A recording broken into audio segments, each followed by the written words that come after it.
क्या रे, मस्त तेरा हाथ चलता है, एकदम मशीन की माफिक। हाँ, कोई फायदा नहीं। अपन 200 जनों का खाना बनाते हैं और पगार कितना मिलता है? सिर्फ 5,000 रुपए। सुनना, अरे तेरा कितना काम बाकी है, थोड़ा जल्दी करना इसको, फिर अपन साथ में लंच करेंगे ना। पीछे हटना, तेरे को पता है ना कि मेरे को पसंद नहीं है और मेरे पैर पे भी चोट लगी हुई है। ये विकास, क्या चल रहा है? तू अपना आशिकी ना बाहर जाके करने का, कितना काम पड़ा हुआ है, ग्राहक आकर बाहर बैठा हुआ है। हाँ।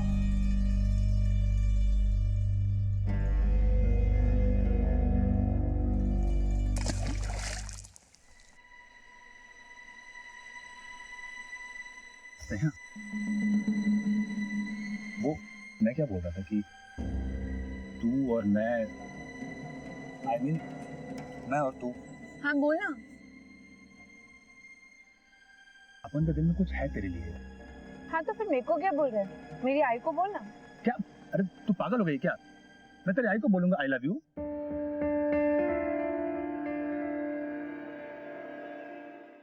क्या? तेरे को बोला ना ये सब नहीं। क्या तू भी स्नेहा, अरे बचपन से जानते हैं ना मेरे को, भरोसा नहीं मेरे पे? भरोसा है, लेकिन शादी से पहले कुछ नहीं। पहले तुम दोनों सेटल हो जाओ, फिर शादी। तूने मेरे को बोला था ना कि तो भी जॉब के लिए अप्लाई किया। हाँ, कंपनी में टेलीफोन ऑपरेटर का काम है और इसने भी एक नई कंपनी में ही अप्लाई किया हुआ है। तो अच्छी बात है ना, पर पहले काम धंधा जमा लो, थोड़ा पैसा जमा करो, फिर शादी के बारे में सोचो। लेकिन आई, हम दोनों मिलजुल के चला लेंगे, क्यों स्नेहा? नहीं, आई सही बोलती है। पहले हम लोग सेटल होंगे, थोड़ा पैसा वैसा जमा करेंगे और फिर शादी करेंगे। ठीक, मेरे तो माँ बाप है नहीं, आई जैसा बोलेगी वैसा ही कर। आई, अगर कभी मेरा इंटरव्यू पास हो गया ना तो सीधा कैटरिंग का काम बंद और नया काम चालू। फिर तो हम पैसे वैसे जोड़ेंगे ना। मैं कार्ड दिखाती हूँ। अरे सुन, तूने जिधर अप्लाई किया वो कंपनी अच्छी है ना? हाँ, लेकिन आई कंपनी छोटी है, पगार बहुत अच्छी है। आई, अच्छा आई, कल मैं और विकास ना काम के बाद ना इंटरव्यू के लिए जाएंगे और फिर उसके बाद महालक्ष्मी के मंदिर। तो आते वक्त थोड़ा सा देर हो जाएगा, चलेगा ना? देवी के दर्शन के लिए जा रही है ना, जा जा, पर सुन थोड़ा जल्दी आना, काजी मत करना तुझे। हाँ आई।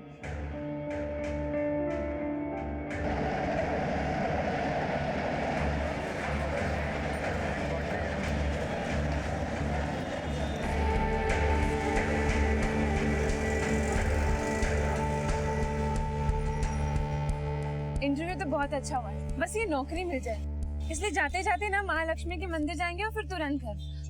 आई ने बोला है जल्दी आना। हाँ पता है मुझे आई ने क्या बोला है। आई ने तेरे को बोला जल्दी घर जाने का, है ना? अरे 7वीं बार बोल रही है तू। आई को फिक्र होती है इसलिए बोल रही हूँ। मालूम है तेरे आई को फिक्र होती है। स्नेहा, मुझे लग रहा है ना स्टेट स्कूल के पुराने। तेरे को बोला था देख के चलने का। बहुत देर दूर है, घर चलते हैं, मंदिर कभी और आएंगे। हाँ हाँ ठीक ठीक, चल चल। अरे स्नेहा, नहीं चला जा रहा, स्टेशन बहुत दूर है, कोई शॉर्टकट नहीं है क्या? एक मिनट रुक जा। भाई साहब, ओ ये कोई शॉर्टकट है क्या? हाँ यही मिल बट्टी जाता है, तो मैं भी वहीं जा रहा हूँ। एक शॉर्टकट है, हम ऐसा निकलते, चला जा। अच्छा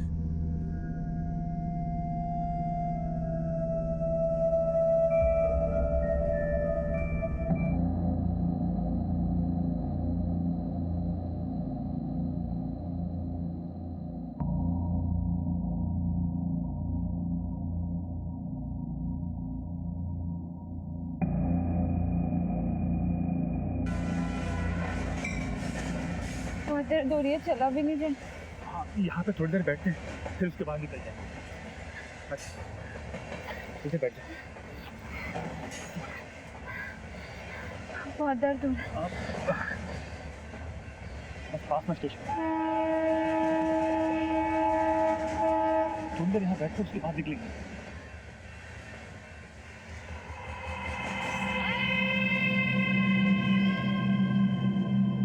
ये जगह बहुत सुनसान है विकास, हम लोग ना यहाँ से चलते हैं, चलो।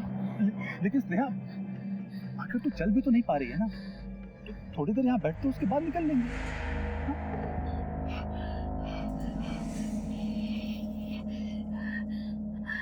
बहुत दर्द हो रहा है।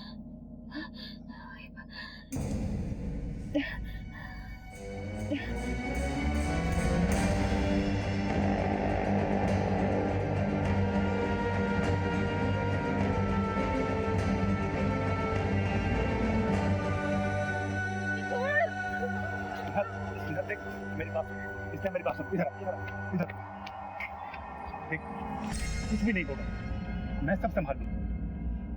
हम अभी इसी वक्त चल के मंदिर में शादी कर लेते हैं। आई को मैं समझा दूंगा ना, तू टेंशन मत ले।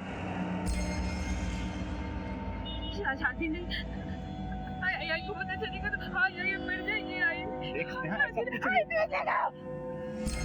मैं मेरे दोस्त के घर चलता हूँ, वो बिलासपुर में रहता है। हम वहाँ जाके शादी कर लेंगे, किसी को कुछ पता नहीं चलेगा। स्नेहा, मेरी बात समझने की कोशिश कर। एक मिनट।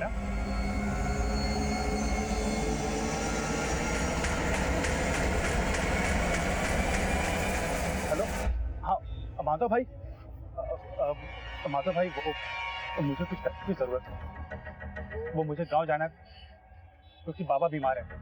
ठीक है, ओके।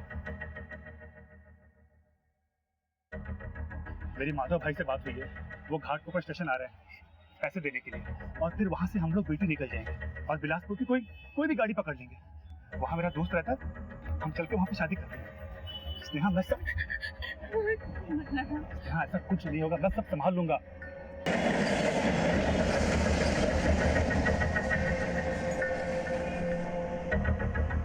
तू इधर रुक, मैं अंकल से पैसे लेकर के आता हूँ।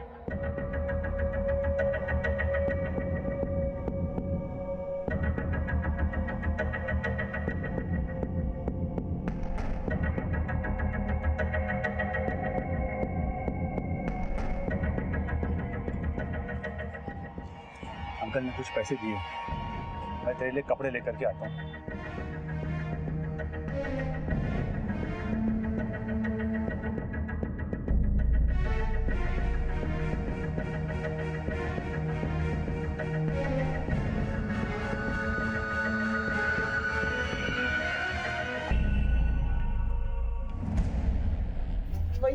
वही स्नेहा पड़ा।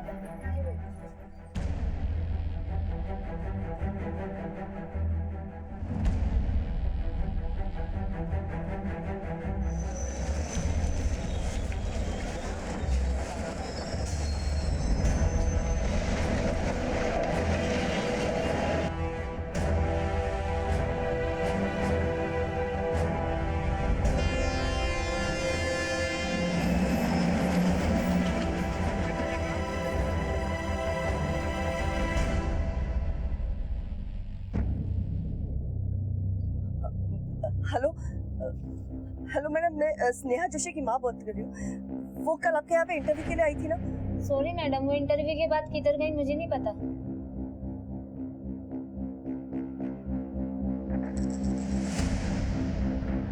माधव जी, मैं स्नेहा की माँ बात कर रही हूँ। स्नेहा आई थी ना आपके पास कल? वो कल आई थी, लेकिन टाइम से थोड़ा जल्दी निकल गई थी, फिर कहाँ गई मुझे पता नहीं।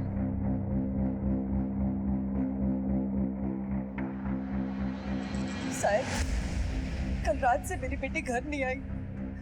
मैंने हमारे सारे बस्ती वालों को, उसके सारे दोस्तों को, हमारे सारे रिश्तेदारों को फोन किया साहब, वो कहीं नहीं है।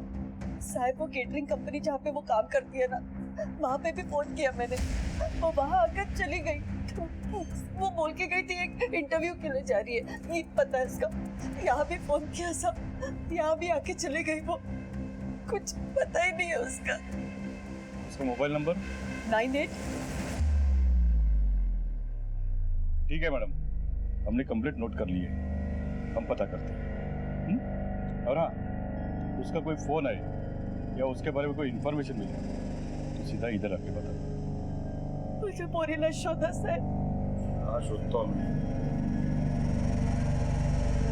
क्या रे विकास, आने की खबर तो दे देता, मैं तुझे स्टेशन लेने आ जाता। मेरे बेटा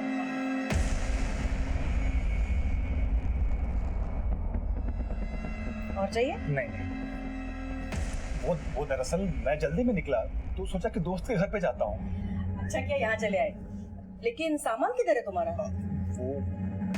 वो आंटी रास्ते में किसी ने मार लिया। ओ चल छोड़, कोई बात नहीं, मेरे कपड़े तू पहन ले, हाथ मुंह धो, माँ इसको मैं पूरा वाला कमरा दिखा देता हूँ। चल चल।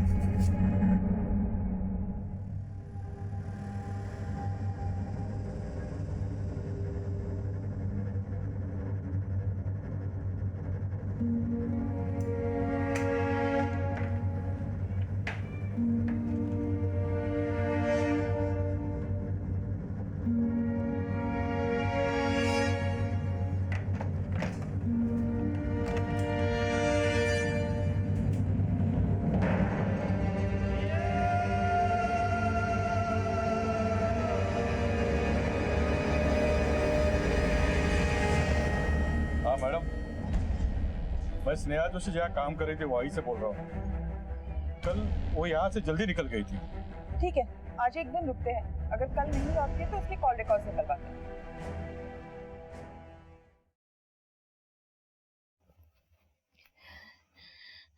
सुनना,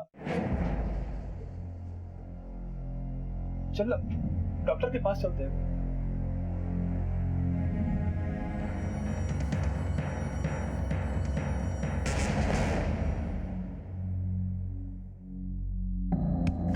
स्नेहा,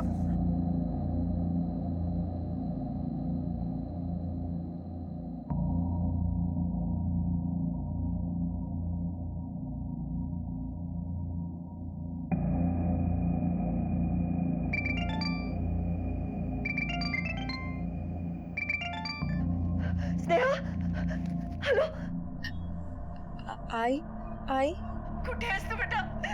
स्नेहा, तू ठीक तो है ना? मैं ठीक हूँ आई, बस थोड़ी सी बीमार हूँ। मला तुझी काळजी वाटते। कहाँ है तू? कुछ तो बोल अपने आई को। आई तू रो मत आई, मैं बिल्कुल ठीक हूँ। मैं ना आई विकास के साथ हूँ। स्नेहा, मैंने तो पुलिस में भी रिपोर्ट कर दिया है। पुलिस? नहीं आई, तू पुलिस को ये बोल कि मैं तुझे मिल गई हूँ। पुलिस को कुछ मत बताना। स्नेहा, हेलो,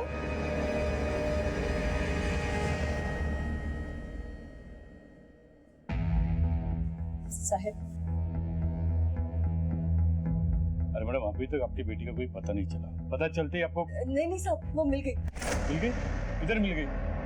यही थी वो, ये। आप ये केस प्लीज कैंसिल कर दीजिए। अरे मैडम, ऐसे कैसे केस कैंसिल होगा? पहले आपकी लड़की को यहाँ थाने लेके आओ, पुलिस उसका बयान लेगी, उसके बाद केस कैंसिल होगा। ठीक है साहब।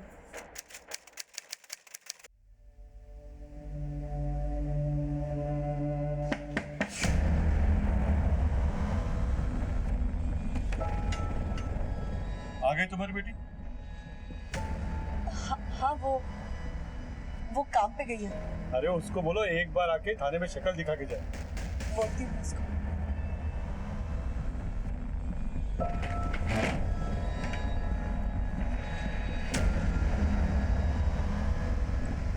आप जिस नंबर को डायल कर रहे हैं वो इस समय स्विच्ड ऑफ है।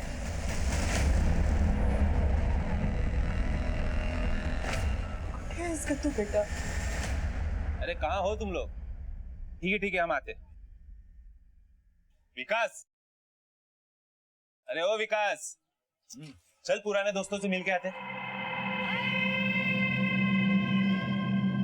बस एक मिनट, मैं अभी आता हूँ। ठीक है।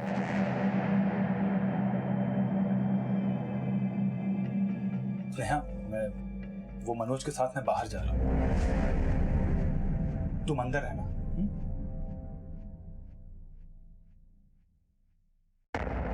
किसके साथ बात कर रहे थे? कौन है अंदर? कोई नहीं। मैंने अभी सुनी आवाज। एक मिनट, ये लड़की कौन है? ये लड़की कब से रह रही है? तू कैसे जानता है इसको? मनोज वो दरअसल हम दोनों ने भाग के शादी की थी तो क्या? इसलिए उसको यहाँ पे छुपा के रखा। अरे लेकिन आंटी आंटी मैं सब समझाता हूँ आपको। आप आओ ना। एक तरफ स्नेहा की माँ गायत्री स्नेहा के इस तरह अचानक गायब हो जाने से परेशान थी और वहीं दूसरी तरफ खुद स्नेहा भी किसी दर्द से जूझ रही थी और इधर पुलिस भी मिसिंग कंप्लेंट पर एक्शन लेते हुए परेशान थी और विकास भी अपने दोस्त और उसकी माँ से कुछ छिपा रहा था। लेकिन अब गायत्री स्नेहा की मिसिंग कंप्लेंट वापस क्यों लेना चाहती थी? आखिर माँ बेटी के बीच में क्या बातचीत हुई थी? पुलिस ने स्नेहा के बारे में 4-5 बार पूछताछ की, लेकिन क्यों गायत्री हर बार बहाना बनाकर टालती रही? क्या स्नेहा वाकई किसी मुसीबत में थी या फिर अपनी मुसीबत को छुपाकर वो किसी और बड़ी मुसीबत में फंसने वाली थी?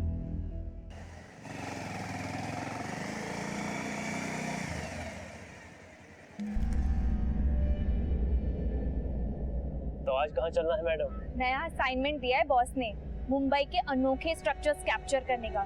पता है लोगों को लगता है कि मुंबई में ना सिर्फ सीलिंग और गेटवे ऑफ इंडिया ही दिखते हैं। मैं ना एकदम अलग तस्वीर दिखाना चाहती हूँ दुनिया को मुंबई की। भक्ति मिल्स एकदम अलग और यादगार बनाना चाहती हूँ। यस ऑफ कोर्स, यादगार तो होगा ही।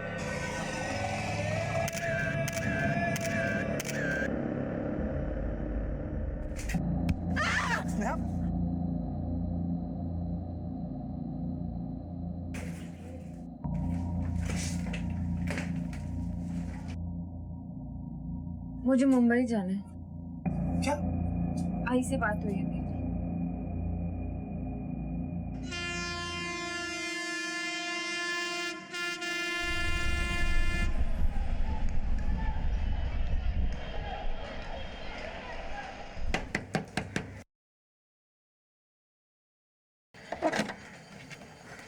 स्नेहा, स्नेहा, कैसी है तू?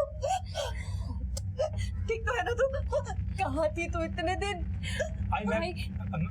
मैं बताता हूँ ये सब। तू जा यहाँ से। पर मुझसे बिल्कुल भी नहीं चला जा रहा था और हम लोगों ने सोचा कि हम लोग शॉर्ट लेके घर जाते हैं। शॉर्टकट लेने के चक्कर में आई।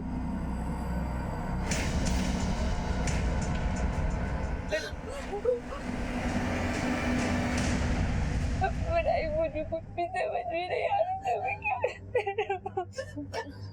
सुन, किसी को कुछ कहने की जरूरत नहीं है। हम बस कल थाने जाएंगे और केस वापस ले लेंगे।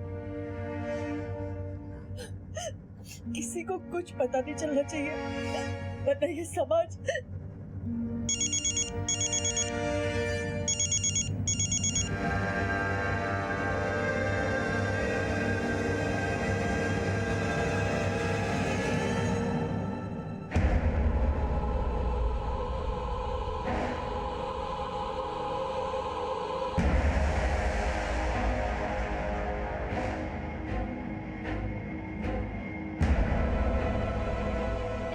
ये है तुम्हारी बेटी।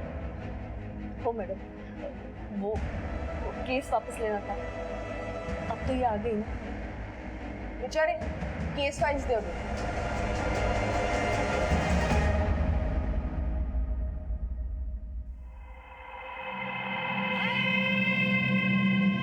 तू यहाँ क्या कर रहा है?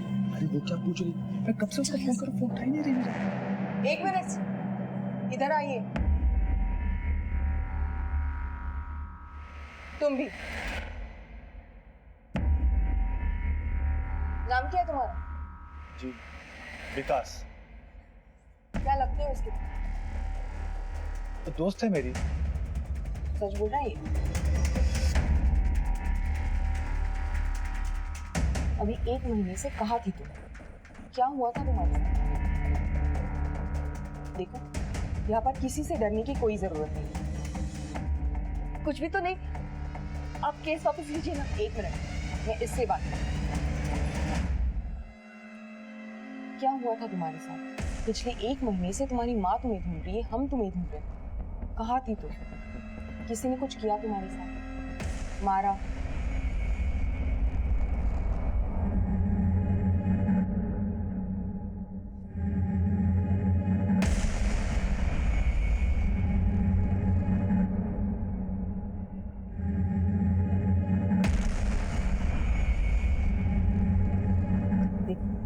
यहाँ पर किसी से डरने की कोई जरूरत नहीं। उस दिन जो कुछ हुआ वो सब बता दो।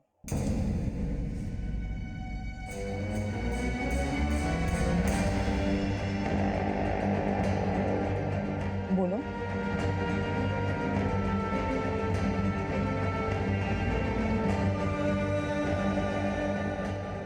अब बताओ उस दिन हुआ क्या था?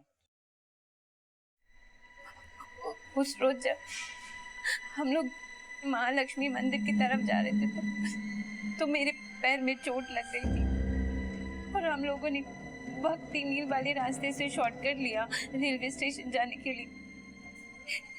ये विकास भी मेरे साथ ही था। भक्ति सर, घाटकोपर पुलिस स्टेशन में हमने इस केस के संबंध में एक 0 FIR दर्ज किया है, लेकिन जहाँ पर ये वारदात हुई वो भक्ति मिल्स आपके पुलिस स्टेशन के अंडर आता है। ये रही केस की डिटेल्स।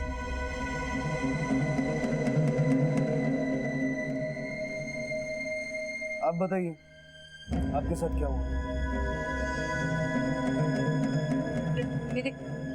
मेरे पैर में बहुत दर्द हो रहा था, तो इसलिए मैं और विकास वहाँ पर थोड़ी देर आराम करने के लिए रुक गए थे।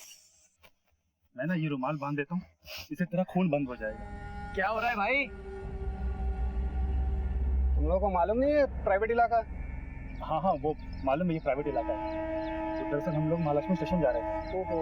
तो अचानक इसके पैर में चोट लगी तो थोड़ी देर बैठ गए थे। तो ऐसे कैसे रुक गए? हाँ, प्राइवेट एरिया ही है, अरे बाप का बगीचा नहीं है। बाप पे मत समझा ना। ए क्या करेंगे? हाँ, तू लड़की के साथ आया ना, टाइम पास भी किया तो भाड़ा कौन देगा? हम लोग निकल रहे हैं, हम लोग निकल रहे हैं। विकास किधर छमिया किधर? निकाल के लीजिए इसको। अरे क्या कर रही हो? अरे बस विकास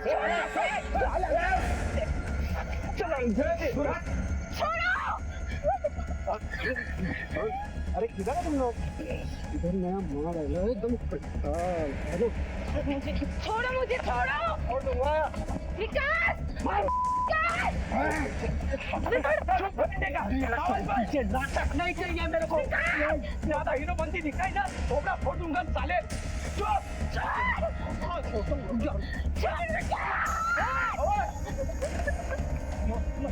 तू बटे ले क्या? नहीं चाहिए।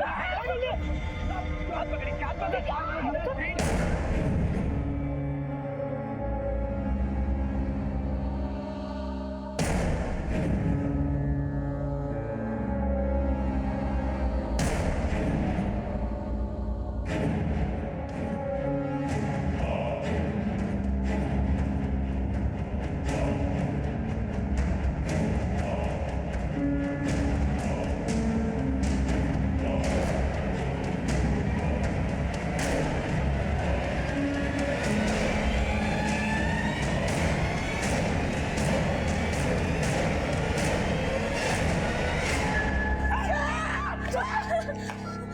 एक बात बता, कपड़े मैं उतारूं या तू उतारे? प्लीज मुझे जाने दो।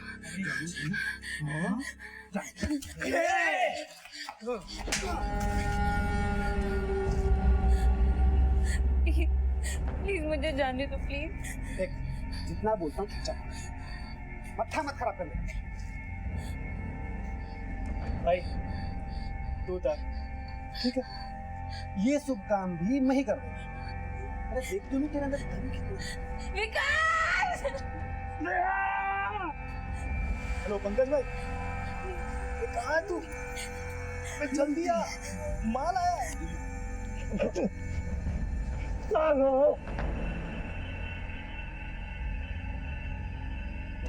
क्या रे? आमिर ने फोन पे बोला माल आया, इधर है। काम चालू कर। बदलिए जा।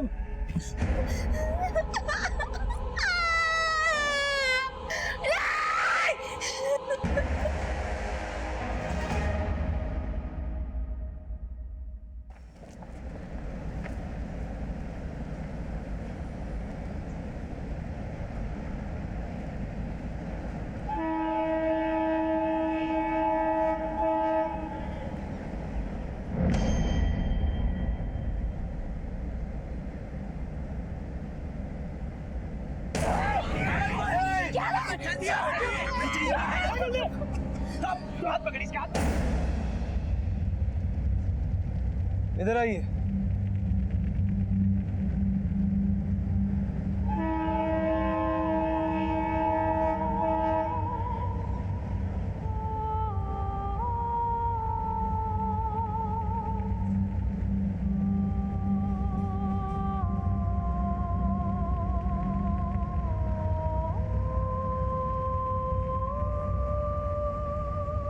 ये दुपट्टा आपका? दुपट्टा क्या फॉरेंसिक टेस्ट साठी पाठवू. मोहिते, अगर ये दुपट्टा अभी तक यही है तो हो सकता है कि इस केस से जुड़े हुए कई सारे सबूत हमें यहाँ मिल सकते. चारों तरफ अच्छे तरीके से छान मार. सर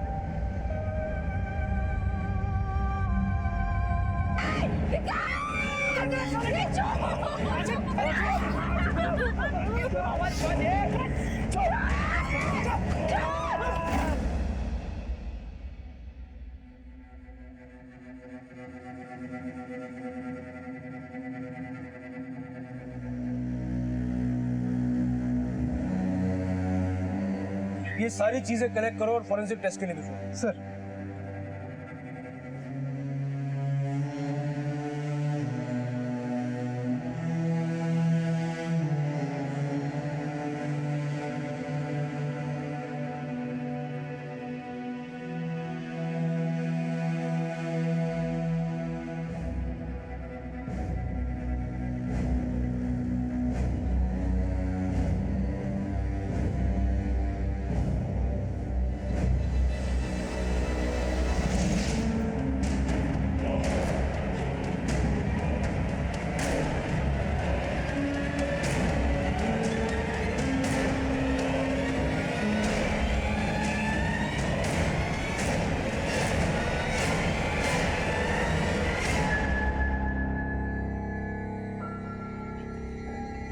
स्नेहा,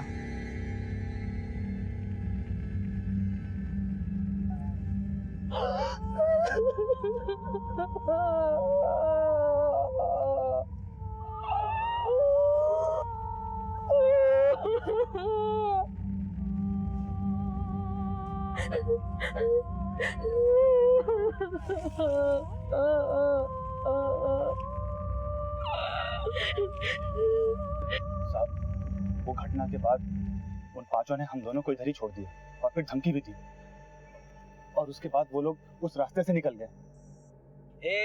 ये रोना धोना बंद कर, समझी? और जो बोल रहा हूँ ना वो कान खोल के ध्यान से सुन. अगर ये बात किसी को बताई, किसी को भी आ, तो घर में घुस के मारेंगे. नाम पता सब है हमारे पास. बाकी फोटो और वीडियो दोनों है, हा? और सीधा इंटरनेट पे डालेंगे हम लोग, समझी? अब चुपचाप यहाँ से निकल, स्टेशन जा, गाड़ी पकड़ और घर जा. चलो वजीर भाई.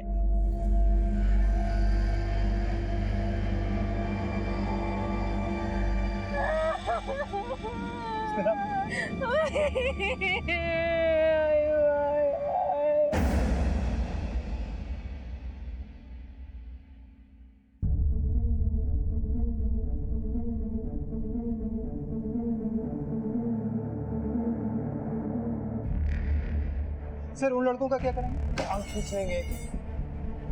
वो लड़के भक्ति मिल्स के आसपास के, अपने आदमियों को काम पे लगाओ. 22 तारीख को फोटो जर्नलिस्ट का केस भी आया था. हाँ सर. क्या कर रहे हो इधर? क्यों, क्या हुआ? वो केस क्राइम ब्रांच देख रही है. आई नो मोहिते, लेकिन एक ही जगह सिमिलर तरीका, सिमिलर वारदात. मुझे पूरा विश्वास है कि ये दोनों केस एक दूसरे से जुड़े हुए हैं. उन लड़कों में से एक भी हाथ में आ गया, जबान खींच के बाकी गिनना मुगल वाले. क्राइम ब्रांच से भी इस केस की details share. Sir photo journalist के मामले के बाद पुलिस और प्रशासन दोनों सतर्क हो गए. इस केस की निंदा करने के लिए लोग सड़कों पर उतर आए थे. इंसाफ के लिए आवाजें उठने लगी. पुलिस पर लगातार दबाव बढ़ रहा था. एक ही जगह पर एक जैसे दो जघन्य अपराधों ने सबको सकते में डाल दिया. पुलिस के लिए इन दोनों केसेस को सुलझाना एक बड़ी चुनौती थी, जहां शायद अपराधी एक ही थे. लेकिन पुलिस बड़ी मुस्तैदी से इस केस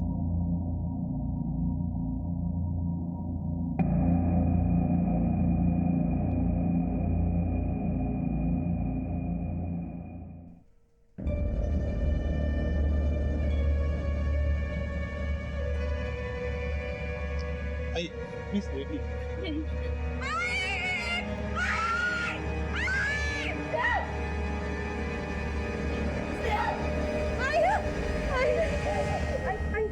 इस आदमी को बोल रहा था जाने को आए मैं डॉक्टर तेरे यहाँ लेडी डॉक्टर नहीं है जी बुलाइए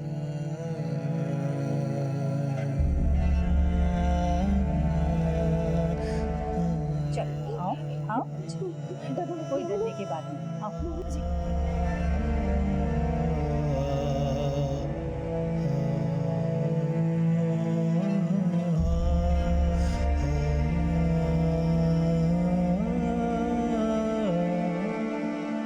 देखिए इंसिडेंट को 1 महीना हो चुका है। शरीर पे इंजुरीज है पर शारीरिक इंजुरी से ज्यादा मन को दिमाग को चोट लगी है। इसका साइकियाट्रिक एग्जामिनेशन होना जरूरी है, उससे बहुत कुछ सामने है। ओके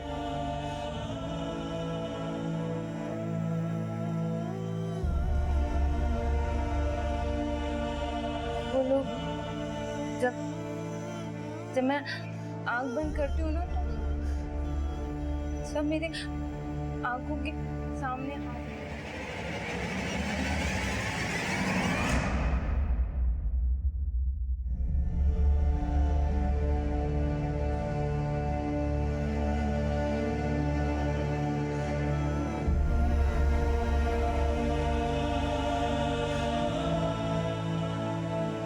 फोटो और वीडियो दोनों है और सीधा इंटरनेट पे डालेंगे हम लोग।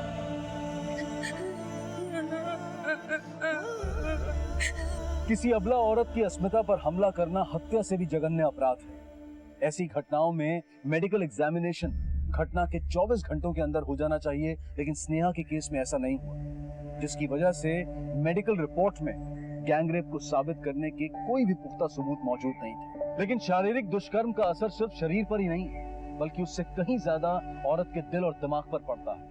अगर डॉक्टरी जुबान में कहें तो स्नेहा इस वक्त PTSD यानी कि पोस्ट ट्रॉमेटिक स्ट्रेस डिसऑर्डर से ग्रस्त है। ऐसे में इंसान हर पल अपने आप को लाचार, बेबस और हारा हुआ समझता है, डिप्रेसिव और हाइपर सेंसिटिव हो जाता है। साइकियाट्रिस्ट की टीम ने अपनी रिपोर्ट क्राइम ब्रांच को सौंप दी थी और क्राइम ब्रांच ने पूरी जिम्मेदारी के साथ इस मामले की बागडोर संभाल ली थी।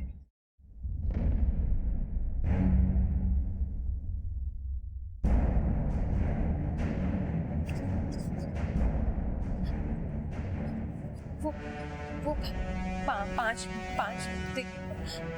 उनमें से 16-17 साल का लड़का था शायद।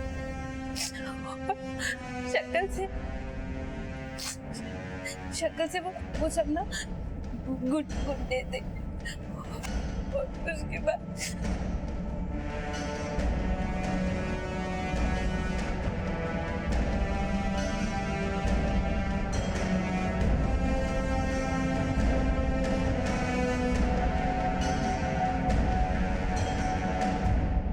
कैबिन को लेकर जाइए।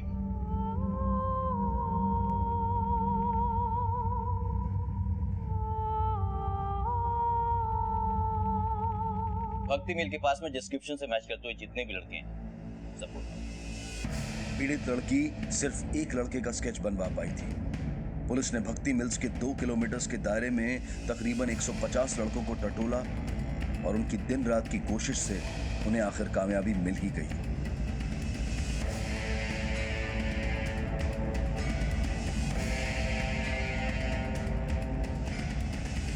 चलो भाई चल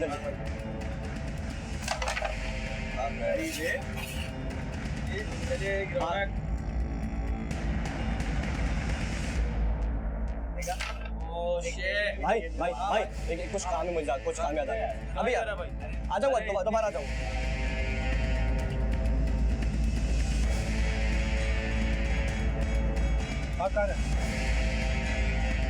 सब मैं कब भाग रहा था, मैं तो घर जा रहा हूँ। चल थाने बात कर ली। सब हुआ क्या है? चल चल ले चलो। बेटे सच नहीं बोलेगा तो क्या होगा पता है? जैसा जो लड़के थे उनका कुछ होना, लेकिन तू लंबे टाइम के लिए अंदर जाएगा। मैंने कुछ नहीं किया, मैं सच बोल रहा हूँ, मैंने कुछ किया ही नहीं। चल बैठ जा। जिस लड़की के साथ तुम लोगों ने वो कांड किया ना, उसके साथ एक लड़का भी था। उसको अभी यहाँ बुलाऊंगा, वो तेरी पहचान करेगा, बात खत्म। तू जाएगा अंदर, बाकी चारों को ढूंढने की मेहनत कौन करेगा? वही थे, लड़के को बुला। Yes sir. सब बताता हूँ सब 4 लोग थे। एजाज, वजीर, पंकज और सब आमिर। और तू? हाँ साहब, मैं था। पर साहब पिछली बार मैं नहीं था, पिछली बार टिल्लू था। मैंने कोई काम नहीं किया। पिछली बार मतलब? पिछली बार किसके साथ कांड किया? साहब वो जो टीवी पे आ रही है ना, वो अखबार वाली लड़की, उसके साथ उन चारों ने कांड किया था। इजाज, वजीर, पंकज, आमिर और टिल्लू। मैं नहीं था, मैं पिछली बार नहीं था। मैं सिर्फ एक फोटो जर्नलिस्ट अपने ऑफिस के असाइनमेंट के संबंध में अपने एक मेल सहकर्मी के साथ इसी भक्ति मिल में गई थी और इसी तरह 5 लोगों ने, जिसमें एक नाबालिग भी शामिल था, उसके साथ बलात्कार किया। बाद में इस केस को लेकर मीडिया और लोगों में जबरदस्त जन आक्रोश हुआ और इस केस को सेनापति बापट मार्ग पुलिस से लेकर क्राइम ब्रांच को सौंप दिया गया। उस घटना में क्राइम ब्रांच के हाथ अब तक कोई आरोपी नहीं लगा था। दोनों केसेस में फर्क सिर्फ इतना ही है कि स्नेहा शहर छोड़कर बिलासपुर चली गई और उसका केस 1 महीने के बाद दायर हुआ, जबकि फोटो जर्नलिस्ट के मामले में घटना के अगले दिन से ही पुलिस हरकत में आ गई। पुलिस के हाथ अब आरोपी सनी लगा तो एक बेहद जटिल और संगीन सीरियल क्राइम की गुत्थी खुलने वाली थी। कल फोटो जर्नलिस्ट केस में इन्वॉल्व हमने एक लड़के को उठाया, जिसका नाम है टिल्लू। इसने वो सारे नाम बताए जो आपने बताए थे, वजीर, एजाज, आमिर। अलबत्ता इसने एक नया नाम बताया, पंकज। और ये पंकज जो है उस गैंग रेप में इन्वॉल्व है।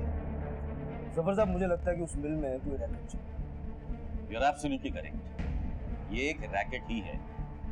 ये कमीने वहां हाथ लगा के बैठते हैं और आने जाने वाली लड़कियों का शिकार करते हैं। सर, पूरा मीडिया और पब्लिक पुलिस के पीछे हाथ धो के पड़ी है सर। शरद, वो तुम देखते जाओ इन कमीनों के साथ हम क्या करते हैं।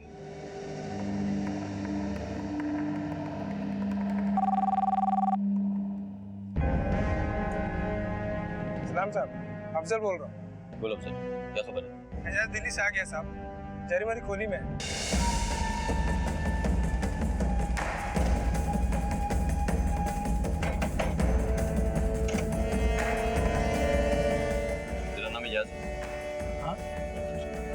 क्या हुआ साहब?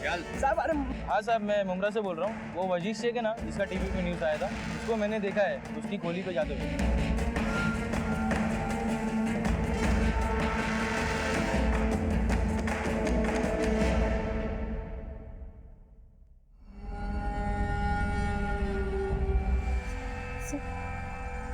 वो ऑरेंज टी शर्ट वाला और जिसने ब्लैक पैंट ग्रे शर्ट पहनी है, वो वाला लड़का। हाँ सर, वही दोनों है, बाकी इनमें से कोई नहीं है। सर, ये दोनों फोटो जर्नलिस्ट वाले केस में भी इन्वॉल्व है। 3 मिलने अभी और बाकी है। उस रात बिलासपुर जाने के लिए विकास ने अपने मालिक से 1500 रुपए लिए थे। बिलासपुर में उसका दोस्त मनोज, उसकी मां सुमन, ये दोनों के बयान हमारे पास में है और ये दोनों बयान साबित करते हैं कि डर और बदनामी की वजह से ये दोनों मुंबई से बिलासपुर गए। जी सर। और हाँ, फोटो जर्नलिस्ट के केस को टीवी पे देखने के बाद और अपनी मां गायत्री के लगातार मुंबई आकर मिसिंग कंप्लेंट विड्रॉ करने के जिद से स्नेहा मुंबई आ गई और यहाँ आकर पीएसआई नम्रता के सामने उसने अपनी आपबीती सुनाई। सर, गायनाकोलॉजिस्ट और साइकियाट्रिस्ट के बयान से भी इस अपराध की पुष्टि होती है। शायद हमारे पास में एक पुख्ता सबूत है, ये कॉल रिकॉर्ड। इन 5 के मोबाइल 31 जुलाई और 22 अगस्त दोनों वारदात के वक्त भक्ति मिल में एक्टिव थे। उस दौरान इनकी लगातार आपस में बातचीत हो रही थी और ये एक दूसरे को बुलाकर इस जुर्म को अंजाम दे रहे थे। और तो और दोनों विक्टिम और उनके साथियों के भी फोन इस कंपाउंड के अंदर एक्टिव थे उस वक्त। सर, इन सारे अपराधियों की बैठक भक्ति मिल में होती। ये लोग भक्ति मिल से आने जाने वाली लड़कियों को अपना टारगेट बनाते। सर, लेकिन कई लड़कियों ने इस बात की कोई कंप्लेंट नहीं दर्ज कराई। यही तो मुश्किल है शरद। ऐसे हालात में अक्सर लड़कियां डर जाती हैं स्नेहा भी डर गई, लेकिन उसने अपने आप को संभाल लिया। जर्नलिस्ट ने हिम्मत की और रिजल्ट सामने। जिस हैवानियत और प्री प्लानिंग के साथ में जुर्म को अंजाम दिया गया है, ऐसे दरिंदों को तो सिर्फ सजा नहीं देनी चाहिए, इन्हें सूली पर लटका देनी चाहिए। हमारी तो पूरी तैयारी है और कोर्ट के फैसले पे हमें पूरा भरोसा है। दोनों ही बलात्कार के केसेस इंतहाई नाजुक थे। सभी अपराधियों को पकड़ना बहुत जरूरी था, क्योंकि न जाने और कितनी जिंदगियां खतरे में थी। पुलिस ने कमर कस ली थी और दिन रात काम में जुट गई थी। सारी मशीनरी हरकत में आ गई थी। जागरूक नागरिकों ने हिम्मत का प्रदर्शन किया और एक के बाद एक मिलती इंफॉर्मेशन से सिर्फ 3 दिनों में पुलिस ने सभी मुजरिमों को धर दबोचा। बलात्कार करता है, बलात्कार करेगा तू, बलात्कार करेगा तू, बात है रेप करने का शौक है, रेप करने का। स्नेहा के साथ हुए जघन्य अपराध में कोर्ट का फैसला आ गया, लेकिन फोटो जर्नलिस्ट के मामले को भी मेनली इसी केस से जोड़कर देखा गया, हालांकि उसकी सुनवाई अलग से हुई। फोटो जर्नलिस्ट मामले में स्नेहा के केस का संज्ञान लेते हुए माननीय अदालत ने आरोपी आमिर, वजीर और पंकज को रिपीट ऑफेंडर्स यानी कि एक ही अपराध को बार बार करने वाला मानकर महिला अपराध से जुड़े नए कानून आईपीसी की धारा 376 के तहत मौत की सजा सुनाई। यह अपने आप में एक अप्रत्याशित फैसला था। नए कानून के तहत देश में दिया गया यह पहला जजमेंट था। और वहीं दूसरी तरफ जुवेनाइल जस्टिस बोर्ड ने दोनों नाबालिग आरोपियों सनी और टिल्लू को बाल अपराध से जुड़ी सबसे ज्यादा 3 साल की सजा दी। इस केस से जुड़े सभी अपराधी 5 दिनों के अंदर पकड़े गए और केस की चार्जशीट अपराध के 57 दिनों के अंदर कोर्ट में फाइल कर दी गई। इस केस में समाज की भूमिका भी काफी सराहनीय रही। यहाँ पुलिस को खबर उनके खबरियों से ज्यादा पब्लिक से मिली और स्नेहा जोशी और फोटो जर्नलिस्ट के अदम्य साहस को भी क्राइम पेट्रोल सलाम करता है। इसी विचार के साथ अब मैं अनूप सोनी आपसे विदा लेता हूँ। फिर मुलाकात होगी अगले एपिसोड में एक और चौंका देने वाले केस के साथ। तब तक अपना और अपने परिवार का ख्याल रखें और देखते रहें क्राइम पेट्रोल सिटी क्राइम्स। सबक